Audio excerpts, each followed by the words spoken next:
Bonjour à tous. 279 km/h, c'est le triste record de vitesse enregistré sur une autoroute wallonne l'année dernière. Un chiffre interpellant. Sans aller jusqu'à de tels excès, nous avons tous au moins une fois dépassé la limite de vitesse, pensant que cela n'aurait aucun impact sur les autres usagers de la route. Vrai ou faux? C'est la question qu'on va se poser aujourd'hui dans Contact.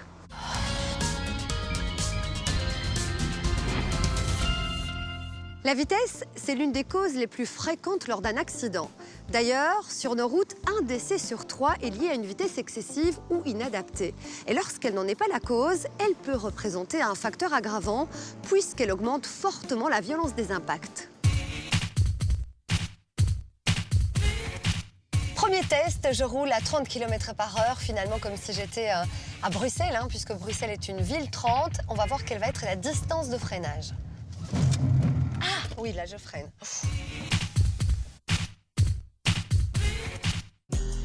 On va voir quelle va être la distance de freinage à 50 km/h.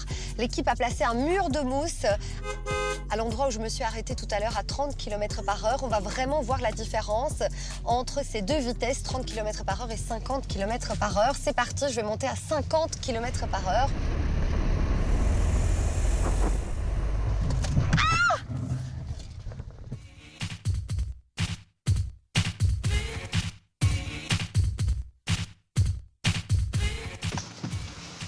Waouh, impressionnant, je pensais pas être si loin.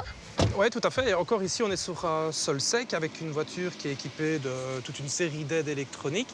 Donc sur le mouillé ou sur des routes qui sont évidemment dégradées, ça peut encore être beaucoup plus impressionnant. Donc on voit bien que la vitesse a un impact sur les distances de freinage.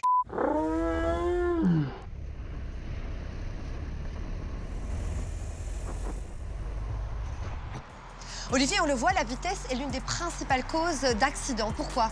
Bien, c'est dû au fait que je pense que les gens, d'abord, surestiment leurs propres capacités, mais surestiment surtout les capacités de freinage de leur véhicule. Les lois de la physique, elles sont ce qu'elles sont, et elles sont surprenantes, à savoir que l'énergie cinétique augmente avec le carré de la vitesse. Ça paraît compliqué, mais ça veut dire que si vous roulez à 30 km/h et que vous passez à 60, vous n'allez pas doubler votre distance de freinage, vous allez la quadrupler.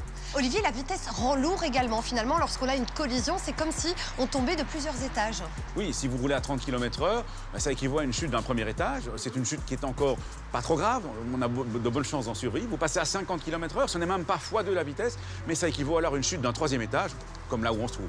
Et d'ailleurs, je propose qu'on fasse un petit test avec un mannequin ici, tu vois, et on va voir ce que ça donne.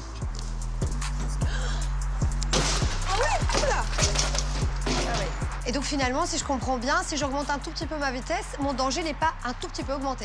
Non, il augmente de manière plus que proportionnelle. On l'a bien compris, la vitesse joue un rôle essentiel en termes de sécurité routière. Nous sommes ici à Oupey, un contrôle de vitesse est organisé. On va voir si les conducteurs sont bien sensibilisés au danger de la vitesse. Sur l'année 2020, on a constaté en termes d'accidents et de décès sur la route, moins 25% en Wallonie. Alors très clairement, c'est dû aux mesures gouvernementales suite à la Covid-19. Ce qu'on a remarqué aussi, c'est une augmentation des vitesses sur la route, surtout sur autoroute. Alors qui dit plus de vitesse, plus de risques. Ça veut dire qu'il faut sensibiliser les gens, ça c'est le travail de la WSR.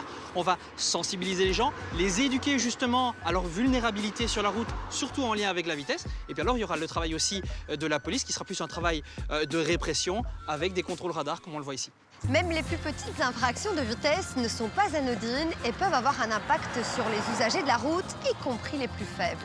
Soyez donc attentifs à ce qui vous entoure, respectez les limitations lorsque vous êtes au volant et pour éviter les mauvaises surprises, utilisez votre limiteur de vitesse. Si vous avez des questions, contactez-nous sur les réseaux sociaux. Moi, je vous dis à la semaine prochaine et d'ici là, bonne route!